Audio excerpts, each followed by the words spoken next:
Hello guys, welcome to smart classes. और आज हम करने वाले हैं class 10th exercise 10.2 to circle question number 6।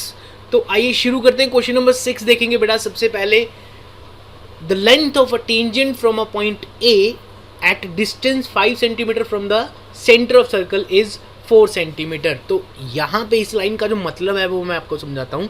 आपको बोला गया कि एक टेंजेंट की लेंथ आपको दे रखी है और जिस पॉइंट से उसको ड्रॉ किया गया, यानी कि पॉइंट ए जिससे उसको ड्रॉ किया गया है, that is 5 centimetre from the centre of circle.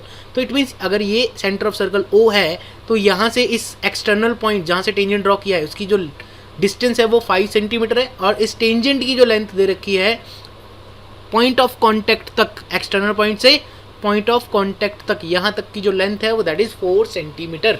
तो आपसे पूछा गया find the radius of circle. तो रेडियस ऑफ सर्कल आपको एक्सप्लेन करना है। तो देखिए कैसे करना है। सबसे पहली चीज़ तो थ्योरम 10.1 आपके दिमाग में होनी चाहिए। 10.1 थ्योरम में क्या कहा गया था?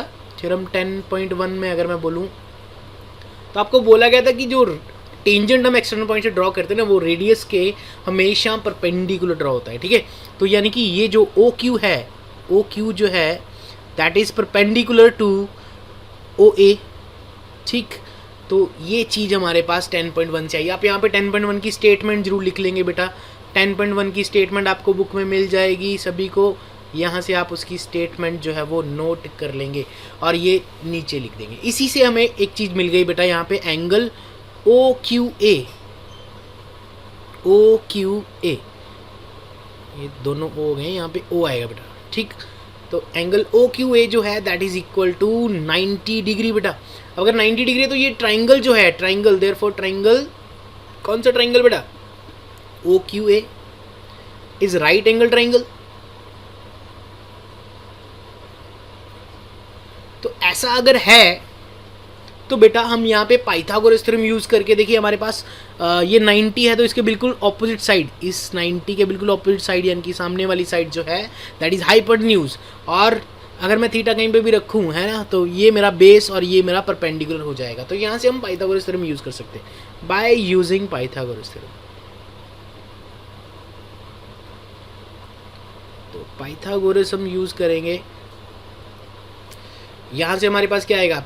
हाइपोटेन्यूज का स्क्वायर यानी कि ओ ए का जो स्क्वायर है that is equal to base का स्क्वायर यानी कि क्यू ए का स्क्वायर प्लस जो हमारे पास परपेंडिकुलर जिसे हमें फाइंड आउट करना है यानी कि जो हमारा रेडियस है ओ क्यू का स्क्वायर हो जाएगा बेटा। तो यहाँ से देखिए हमारे पास इसकी वैल्यू है 5 और 5 का हम कर देंगे square equals to O Q A. Q A की वैल्यू हमें दे रखी है that is length of tangent, तो 4 का स्क्वायर प्लस ओ क्यू यानी कि रेडियस का स्क्वायर, मैंने आर ले लिया तो आर स्क्वायर ले लेंगे। ठीक है, तो यहाँ से हम देखेंगे बेटा, इसको सॉल्व करते हैं तो ये आ गया 25 इक्वल्स टू 4 का स्क्वायर होगा 16, सॉरी यहाँ पे आएगा प्लस और ये आ गया हमारा आर का स्क्वायर। तो देखिए यहाँ पे बेटा ये 16 उधर जा सकता है, इट मीन्स कि यहाँ पे प्लस है उधर जाके माइनस हो जाएगा। तो 25 माइनस 16 जो है वो आर स्क्वायर के इक्वल आ गया। इट मीन्स 25 माइनस 16 कितना होता है बेटा? 9। तो आपका 9 इज इक्वल टू आर का स्क्वायर आ गया। तो यहाँ से आर की वैल्यू अगर आप देखोगे तो रूट 9 आएगी। R is equal to under root 9। क्यों आएगा बेटा? स्क्वायर हटेगा तो उधर क्या लगेगा? Under root.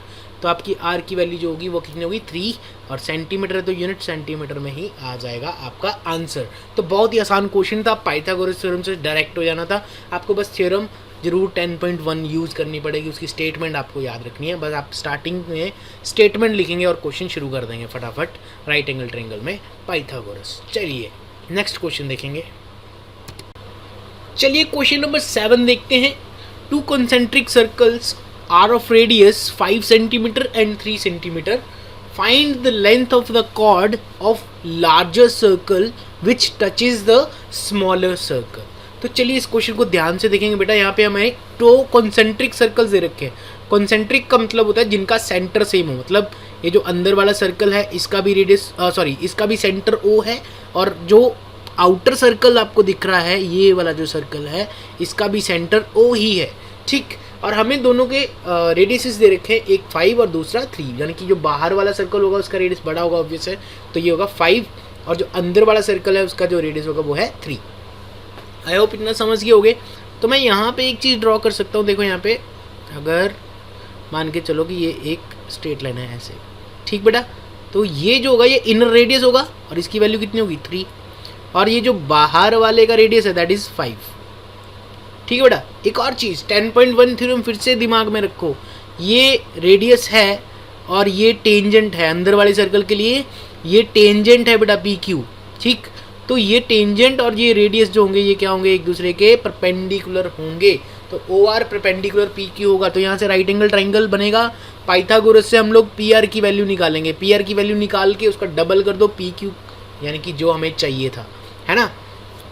लेंथ की कॉर्ड की जो लेंथ थी वही पता करनी थी, तो हम सिंपल वे से कर सकते हैं। तो आइए शुरू करते हैं। सबसे पहले देखेंगे बेटा, तो मैं लिखता हूँ रेडियस जो है ऑफ इनर सर्कल, तो इनर सर्कल का है मेरे पास 3, उसको मैं लिख रहा हूँ O R is equal to 3, और रेडियस ऑफ आउटर सर्कल, अब इनर की बजाय लिख दो आउटर सर्कल, वो आ जाएगा मेरे पास O P that is equal to बेटा 5 सेंटीमीटर। इतना क्लियर सभी को? आगे बढ़ेंगे। अब देखिए फ्रॉम थ्योरम 10.1, मैं यहाँ पे 10.1 लिख रहा हूँ, आप यहाँ पे इसकी स्टेटमेंट लिखेंगे बेटा।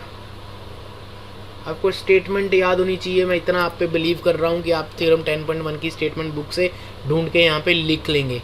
ठीक, तो स्टेटमेंट से बाद आप क्या लिखेंगे, therefore O R is perpendicular to P Q. ठीक है, O R perpendicular to P Q, so triangle O R P या पी ओ आर लिख सकते हो। पी ओ आर जो है वो आपका राइट एंगल ट्राइंगल हो जाएगा बेटा। Therefore by using Pythagoras theorem, Pythagoras theorem ही ज़्यादातर क्वेश्चंस का इलाज है बेटा। अगर जिसको ये नहीं आती तो समझो ख़त्म हो तुमने। तो देखिए 90 के बिल्कुल सामने वाली साइड जो है वो दैट इज़ हाइपोटेन्यूज, तो ओ पी का स्क्वायर इक्वल्स टू बेटा बेस यानी कि पी आर का स्क्वायर प्लस यहाँ पे ओ आर का स्क्वायर आ जाएगा। क्लियर बेटा? अब मैंने आपको पहले ही बता दिया डायग्राम में कि अगर ध्यान से देखोगे तो ये जो साइड है आपकी that is 3, this is 5 and this is 90 degree. आपको ये पता करनी है, ये वाली साइड आपको पता करनी है, दैट इज़ पी आर पता करोगे और पी क्यू उसका डबल है। ठीक, तो ध्यान से देखो बेटा। अब हम क्या करने वाले हैं, यहाँ पे वैल्यूज़ पुट करेंगे। तो उसकी वैल्यू है 5 का स्क्वायर बेटा। यहाँ पे पी आर की वैल्यू पता करनी है हमको, तो पी आर का स्क्वायर एज इट इज़ रखेंगे। ओ आर जो है वो 3 है, 3 का स्क्वायर। तो यहाँ से बेटा सॉल्व कर लो इसको। देखो 5 का स्क्वायर कितना हो जाएगा हमारे पास, तो ये आ गया 25 माइनस ये 3 का स्क्वायर 9, इधर ले आऊँगा मैं, माइनस 9 और पी आर स्क्वायर के इक्वल लिख देंगे इसको, पी आर का स्क्वायर। तो 25 माइनस 9 बेटा दैट इज़ इक्वल टू 16 हो जाएगा आपका पी आर का स्क्वायर। तो स्क्वायर हटेगा तो क्या लगेगा, अंडर रूट बेटा। तो 16 अंडर रूट होता है 4 का। ठीक, तो यहाँ से पी आर की वैल्यू कितनी आ गई 4, ये 4 है तो ये भी कितना होगा बेटा 4, क्योंकि ये परपेंडिकुलर बाइसेक्टर है। जो ओ आर है दैट इज़ परपेंडिकुलर बाइसेक्टर। तो यहाँ पे हम लिख देंगे as O R is perpendicular bisector,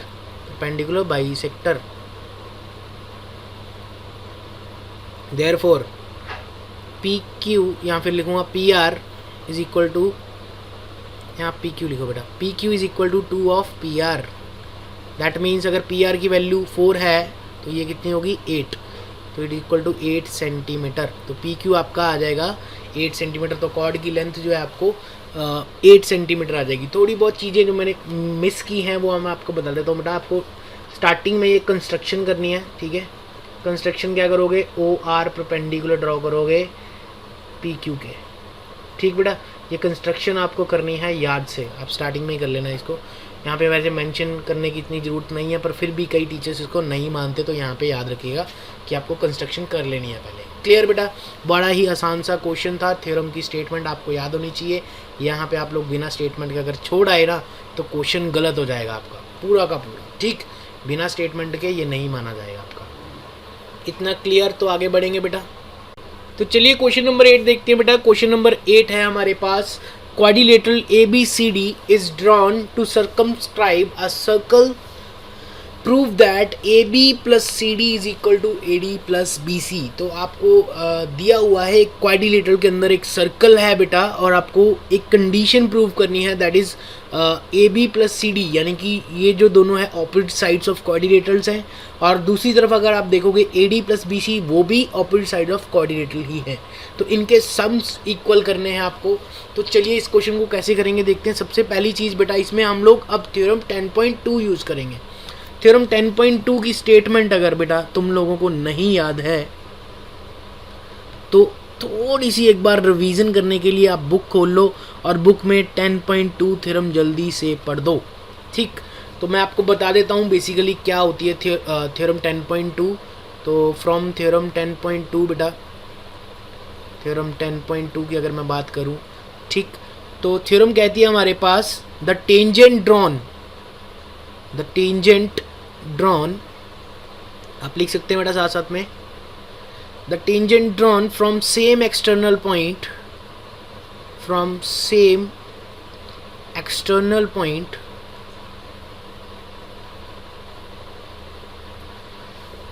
are equal. अगर हम कोई, देखिए मैं आपको बताता हूँ, ये मेरा सपोज करो एक सर्कल है, ठीक, और ये मेरा कोई एक्सटर्नल पॉइंट है, तो यहाँ से मैंने अगर एक टेंजेंट इस तरफ को ड्रॉ किया और एक टेंजेंट इस तरफ को ड्रॉ किया, तो ये पॉइंट ऑफ कांटेक्ट है यहाँ तक, है ना। तो ये जो P है, और इसको नाम दे दूँ A और B, तो ये जो लेंथ होगी P से A तक की लेंथ और P से B तक की लेंथ, ये दोनों लेंथ्स क्या होंगी, सेम होगी, PA is equal to PB होगा बेटा, ठीक। तो एक एक्सटर्नल पॉइंट से अगर मैं दो टेंजेंट ड्रॉ करूं तो उन दोनों टेंजेंट्स की लेंथ जो होगी वो क्या रहेगी, सेम रहेगी, इक्वल रहेगी। चलिए तब इस क्वेश्चन को करते हैं।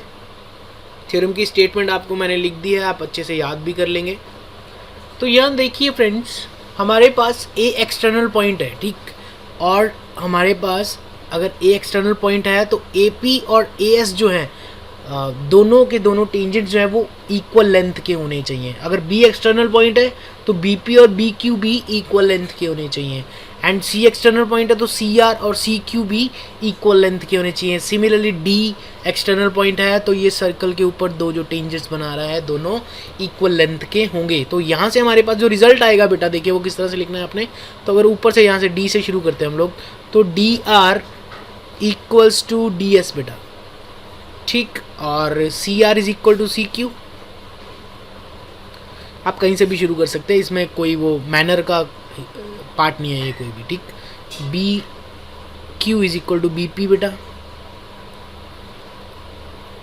और लास्ट है हमारे पास A P is equal to A S.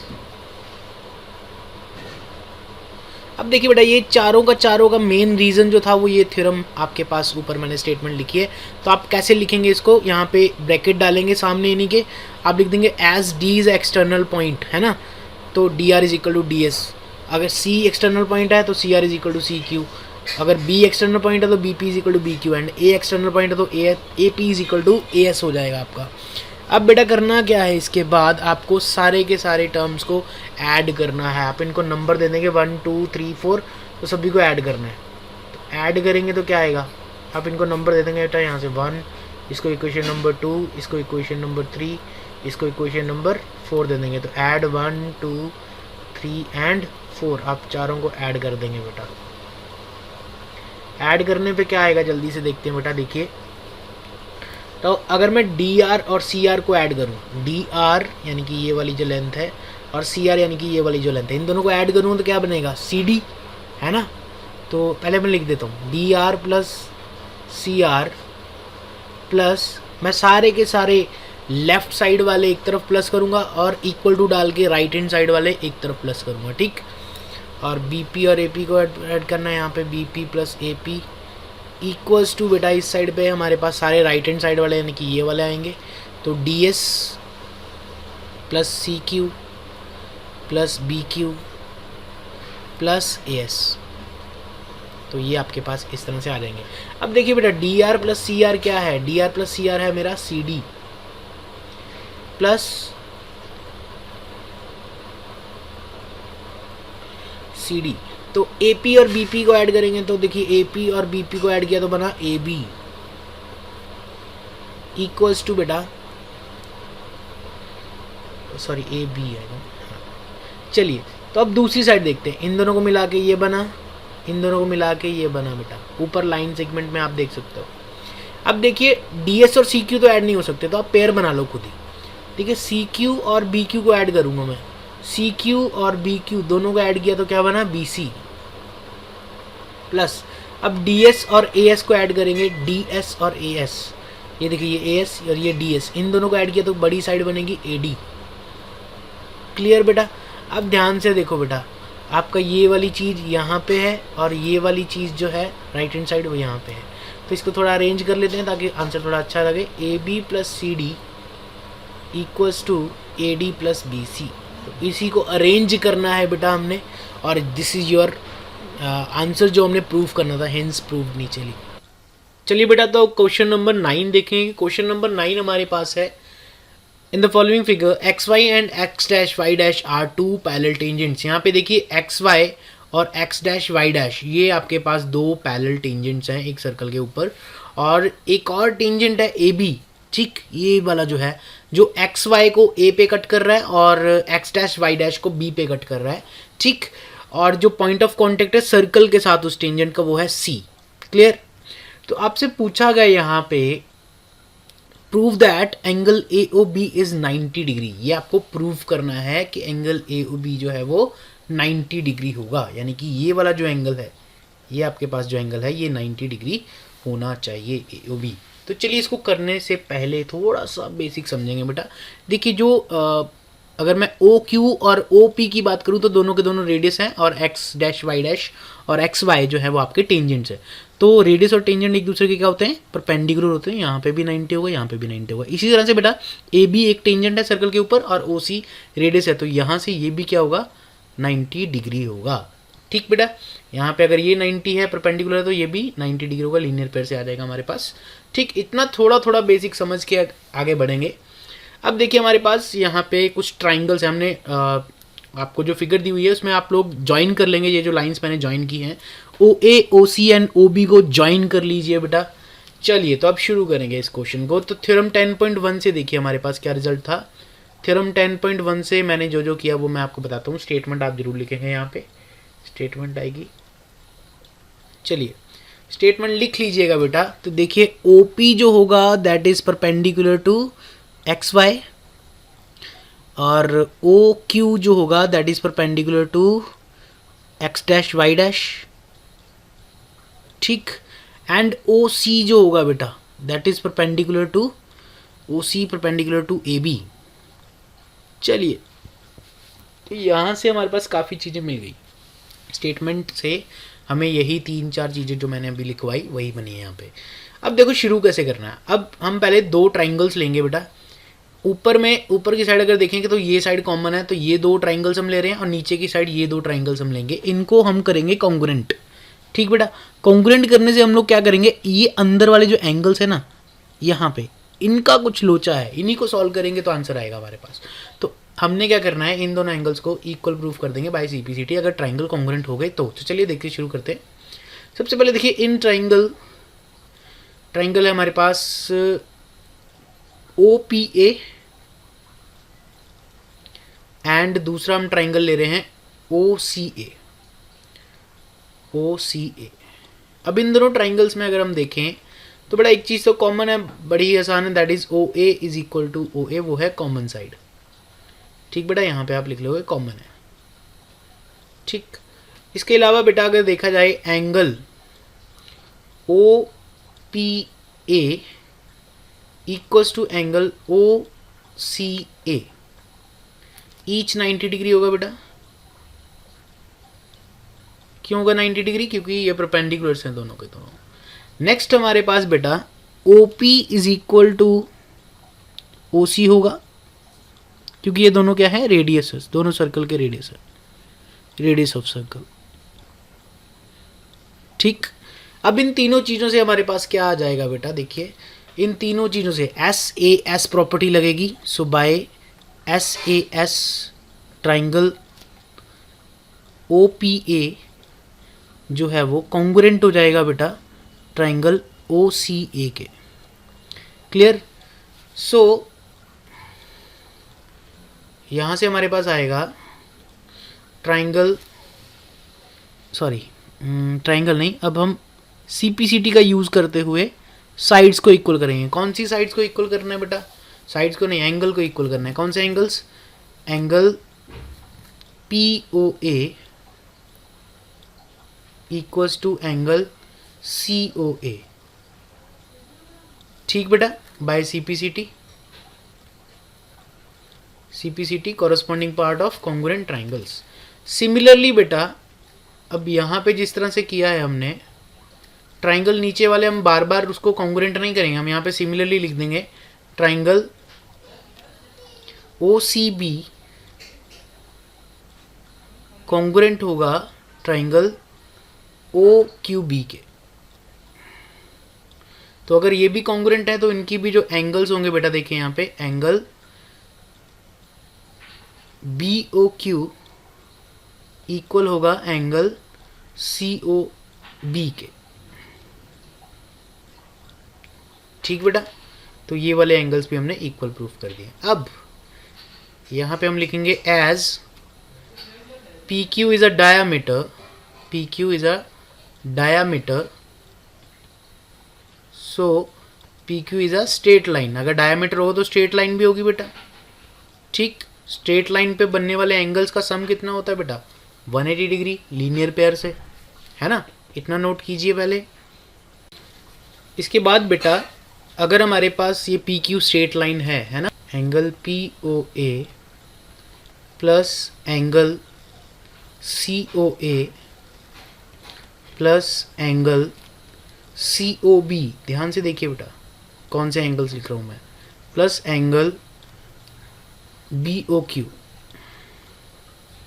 ये सारे के सारे एंगल्स जो हैं वो एक स्ट्रेट लाइन पे फॉल कर रहे हैं। ये स्ट्रेट लाइन है PQ, तो इन सभी का सम कितना होगा? 180 डिग्री। रीजन आप लिखेंगे linear pair of angles, linear pair of angles. तो अभी हम इनकी वैल्यूज़ पुट करेंगे बेटा। वैल्यूज़ क्या है? हमारे पास कोई वैल्यू नहीं है ना, पर हमें इतना पता है जो POA है वो COA के इक्वल था, अभी हमने प्रूफ किया था पीछे, है ना। तो यहाँ पे आ जाएगा 2 ऑफ एंगल, मैं अंदर वाला एंगल रखूँगा बेटा, कौन सा? COA। ठीक है, तो एंगल COA प्लस, क्योंकि ये दोनों एंगल्स इक्वल थे तो मैंने इनकी जगह पे COA लिख लिया।